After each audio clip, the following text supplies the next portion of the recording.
Alright, so the book tragically does not provide any slides for a section that talks about software security testing, and there's not really any sort of fun diagrams that would go along with this, but it's worth just talking about a couple different ways that code can be tested. We're on page 120 in your textbook here, but there's a couple different ways when we're looking at software code, and this can be something that is a script or something that's a compiled program. That can be anything that's sort of a software or integrated technology product can be tested in these ways. And the first way that the book talks about is with static code analysis. This is generally if you're looking at the code and you're looking for bugs. The thing that makes static code analysis interesting is that you are not actually running the software when you're looking for bugs. The sort of flip side of that, and I think what most of us think of as troubleshooting here, is referred to as dynamic code analysis. And if you're doing any sort of dynamic code analysis, what this is this is running the software and seeing what happens. I think if you've ever used anything with the Microsoft development environment that they have. There's some debuggers that will show you, when you get to this point in the code, what's the value that's assigned to this variable. That's dynamic code analysis. And that's one of the things that you can do with dynamic code analysis is to test for bugs by giving the computer different inputs. And if you are trying to send sort of random or invalid data to a piece of software just to see what it does, this is referred to as fuzzing, which is at very least it seems like kind of a fun term to say. But when the book mentions this right before we get into vulnerability management, but doesn't really give us any slides for those. It's worth knowing the difference between those types of software testing. There's a couple other things in here where you can see testing for vulnerabilities in databases or testing for web application vulnerabilities. The same sort of analysis with either dynamic or static is applicable there as well. There's some other things that may be worth looking over as well. For what we're doing here, though, let's go ahead and get into the vulnerability management lifecycle here. This is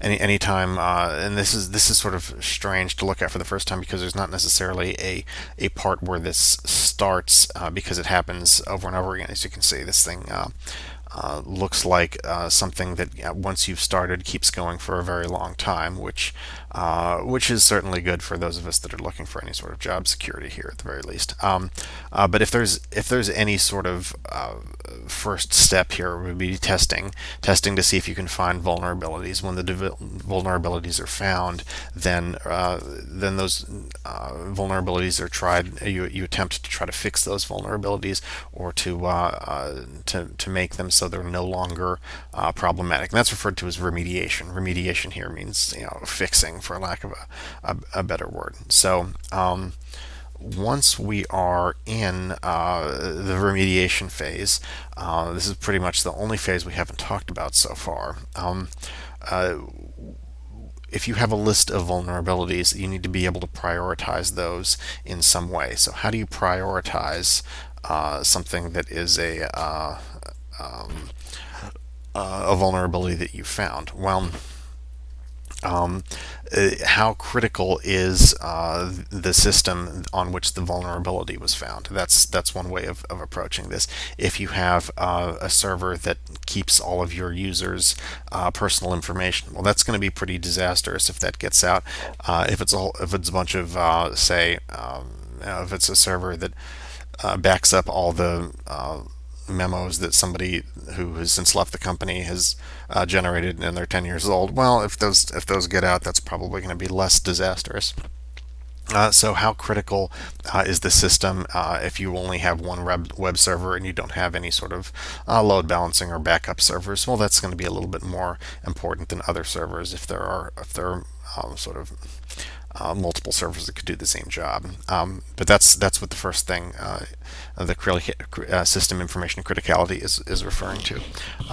The other thing, the second thing here is how difficult is it to remediate whatever it is the difficulty is. There are going to be some problems that just involve, turning the firewall back on or blocking a port, and then there's others that are going to involve upgrading software. There's others that are going to be much more involved in terms of, well, no, we have to redesign the network so that this isn't facing public internet, something like that. I mean, there's how difficult something is to resolve is going to impact the priority that you have for it. If you have two problems, think about it this way: if you have two problems and one of them is easy to fix and one of them is difficult to fix, and they're both the same sort of they would both be the same probability of being exploited in the same the same amount of damage if they were exploited, you're probably going to fix the one that's the easier one first.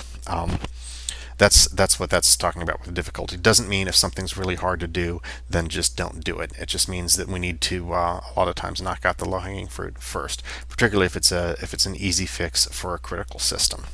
Vulnerability severity here is this references that chart that was way back earlier where he said how severe is something if it let me see here. Let me just see if I can find the slide. We're going to go way back here. Yeah, here we go. So the potential impact. This is what that's referring to with the severity of the vulnerability. So that's kind of what that's referencing here. Exposure has to do with how likely this is to be found by somebody. If you have something that's on a standalone network that has a lot less exposure than something that has a public IP address. If you have something that's on that can still get to a public internet but it's behind a firewall, well, that has lower exposure than something that's just hooked directly up to your T1. That's what that's referring to as well. So when you're trying to prioritize these sort of remediations, there's some information analysis that can help you do that. This is a dashboard that sort of shows the reports and gives you a list of problems. There's also a way to sort findings by how critical they are. This is not a chart that's in your book, unfortunately, but this is a way for you to sort of see how critical something is. And then there's some other ways to do this. Nessus can sort things by the level of criticality that they have here. So the last thing that this chapter talks about is sort of barriers that you could have to any sort of scanning here, and I think most of these are probably fairly self-explanatory. If you're doing a scan, it generally degrades service on the network. If you're doing scans for a customer, they may have other stuff going on. They may have specified in their MOUs or SLAs that there are requirements, and so those are things that can impact and keep you from doing anything you want to on the network. There may be sort of IT governance here refers to sort of the bureaucratic hurdles that you might run into, and same with change management. That's if you have a change management process in an organization, a lot of times there's some things there where any changes to the network have to go through a certain amount of sort of bureaucratic red tape. And if you're doing scanning, that same sort of thing may apply. So there may be a lot of paperwork, is basically what the last two we're talking about. So that's about it for this chapter. Next time we will get into whatever the next chapter is, I suppose. We'll see you.